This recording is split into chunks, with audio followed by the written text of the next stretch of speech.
The mind is a funny thing, Herb. It can tell you things. It rarely tells you why, or what, or when. Sometimes what, mostly what.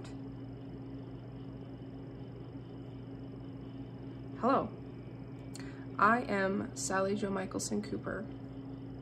Welcome to the edge of my mind. Let's jump off. These are my conversations with Herb. Herb is a piece of my mind, a scorned piece of my mind, but not all of my mind. These conversations that I have with Herb are my conversations with myself, mostly about my dreams. I've often not known what to do about my dreams, or with them. Maybe that's the practical side of me. Maybe that's the Herb side of me that feels there should be a calculated place to put these strange ruminations of my sleeping and waking mind that manifest as such dreams. And often there isn't, and so I record them and I ruminate on them. Sometimes I paint them. But often they just sit as echoes affecting other things. And I wonder how much they really affect, or how much it's me making them affect. And so I have this strange idea that if I share them with the world and other people see the effects, and other people see the links, maybe that would give me a stepping off point to understand them. I feel like it's good content. I hope. I don't know. No one has to watch anything that's on the internet ever, so that's nice. No pressure. So, what have we been dreaming about, Herb? I've dreamed about a lot of things this year. I've had a number of dreams that are not appropriate for the internet, for various reasons. Mostly the usual. But recently, I was listening to two men talk. Two older men than me talk. Two wiser people than me talk. And they were talking about how would we test the consciousness of God. They weren't necessarily using those words, but that was what they meant.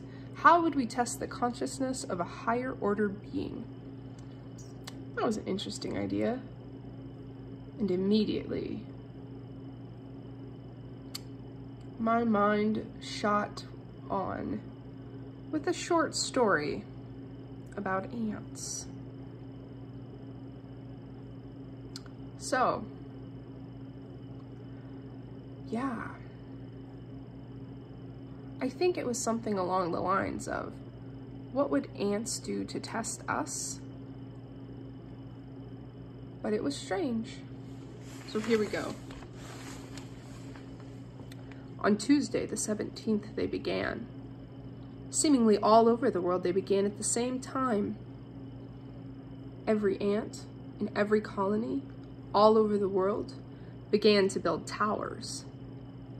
They built them of rocks, they built them of sticks, they built them of leaves, they built them of each other.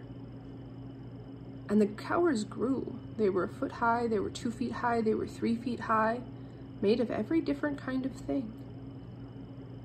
And people took note. And there were places where people were astonished and in wonder. And they laid down tribute to the towers of the ants. And the ants consumed them heartily. They brought them pears and casseroles and all manner of good dishes. And the ants consumed them heartily. And there were places where people just left the ants a wide berth. And the ants still there built towers. And there were places where people kicked the towers down. They did not trust this change. They did not trust this sudden intensity of these towers all over the world. And mostly, people scorned those people for their cruelty to the ants, They scorned them for their pessimism. So, within a month of the 14th, the ants left the places where people had kicked down the towers, and they moved to the places where people brought them tribute. And some of the places where people had just been giving them a wide berth began also to give them tribute. And in a year's time, from that Tuesday, when all of the ants began to build, the places where man had scorned the ants, they smelled of death. Little death, but death. The dead of uneaten mice, of uneaten beetles, the rot of old popcorn. Because ants clean a lot of things. They take care of a lot that you don't notice. And the places where people had given tribute to the ants, they were cleaner than ever before. They were majestic. They smelled fresher. The ants had needed all those things. They had used them in the building of their great towers that they continued to build. They built and they built and they built, and always the towers growing higher. And people adjusted their lives around them, and the towers built up over buildings. And the ants left doors, and the towers built across roads, and the ants left bridges over them. But the towers continued to go up and up and up.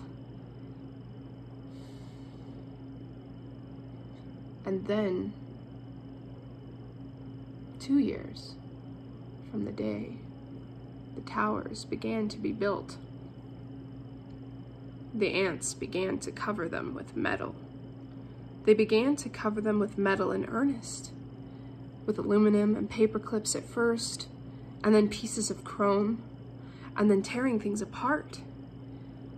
And then the people who had offered tribute to the ants became afraid, because they were taking apart the telephone lines, they were taking about the wires, little tiny scraping by little tiny scraping. They began to take everything to build the outside of the towers in metal. And the towers were everywhere.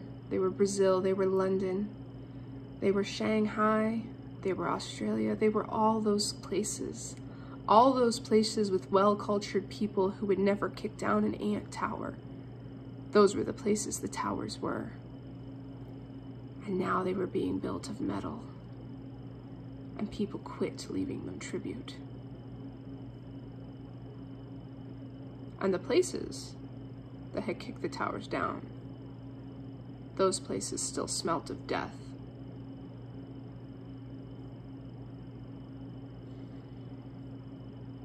One month, 2 months, 3 months, 4 months, 9 months from when they began building the towers out of metal. 9 months from when everyone was too afraid to leave tribute. The ants had eaten them all. The places where the ants had been, they needed it. They needed the fuel. And they had taken everything apart to build their metal towers. And they had taken everyone apart who refused to feed them. And even the few places who had held out, still warily leaving tribute. Oh, they were eaten too, because the tribute was not enough anymore. The ants needed more power to build the towers higher. In 2 years, 3 years, time got lost. But sometime later, all the metal towers of all the ants were the tallest things anywhere.